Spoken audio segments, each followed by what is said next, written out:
Assalamualaikum warahmatullahi wabarakatuh. Alhamdulillahirrabbilalamin. Selamat pagi. Hari ini saya akan membacakan tugas mereview bab 12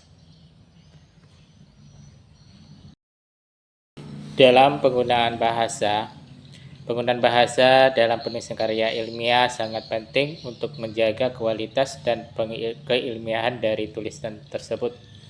Berikut beberapa aspek yang harus diperhatikan. Yang pertama, penggunaan bahasa asing dan daerah. Dalam penggunaan bahasa asing diperlukan untuk menjaga objektivitas meskipun padanan dalam bahasa Indonesia sudah ada. Selanjutnya, istilah baku dan teknis seperti BRI, RI, TNI dapat digunakan tanpa penjelasan lebih lanjut. Selanjutnya, batas pemakaian istilah bahasa asing kecuali untuk kepentingan kelompok studi.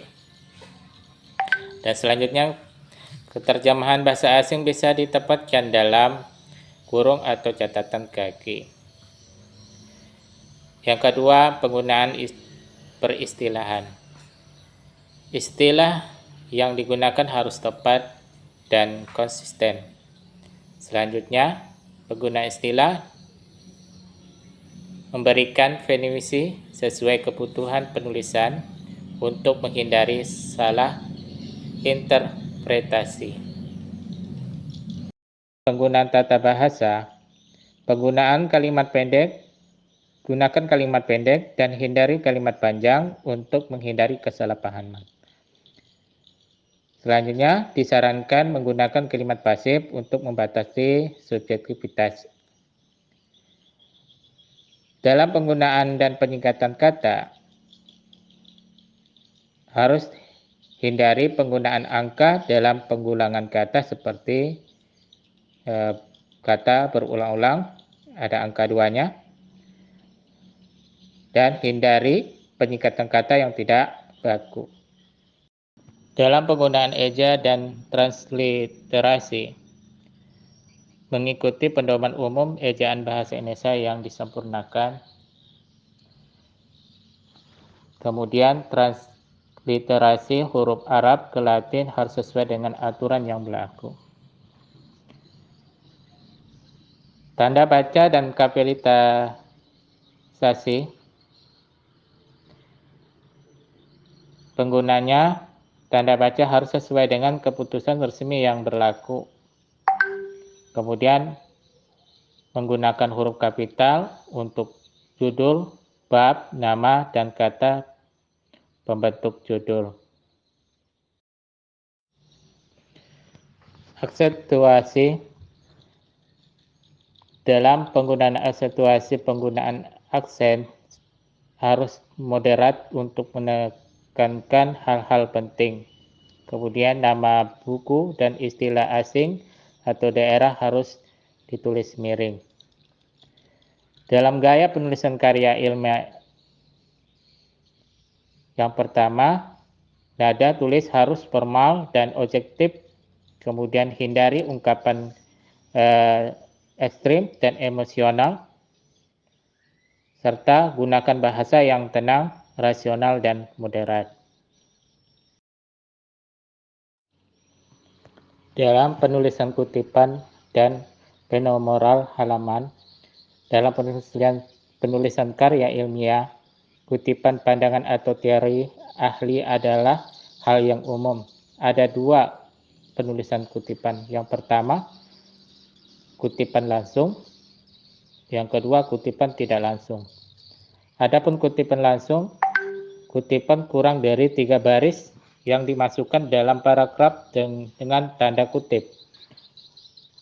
Kemudian kutipan lebih dari 3 baris ditulis terpisah dengan jarak 1 spasi dan menjorak 5 ketukan dari margin kiri. Selanjutnya diawali kutipan yang tidak dimulai dari awal kalimat dengan titik 3.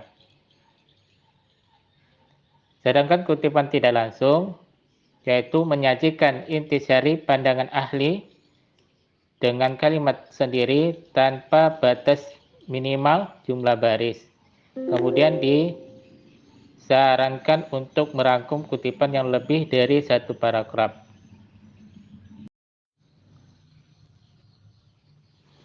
Dalam etika penulisan kutipan, yang pertama, catatan kaki, catatan dalam, dan catatan akhir harus digunakan untuk mencatat sumber kutipan.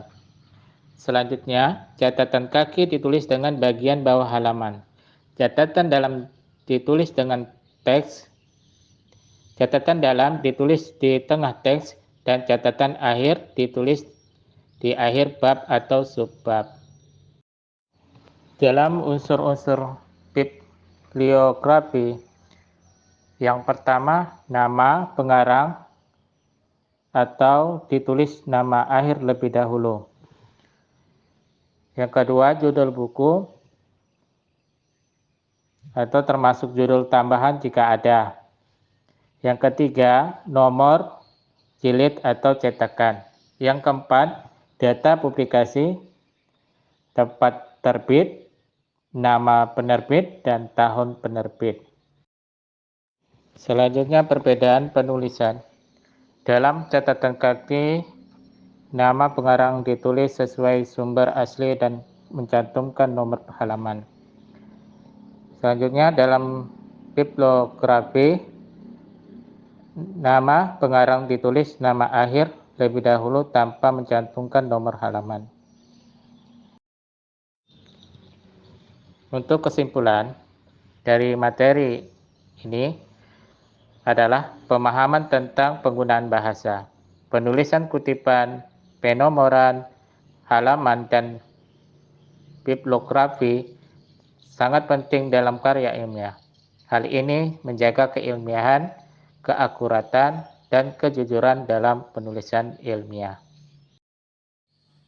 Inilah yang dapat saya sampaikan dalam memaparkan hasil dari mereview bab 12. Saya ucapkan terima kasih. Wassalamualaikum warahmatullahi wabarakatuh.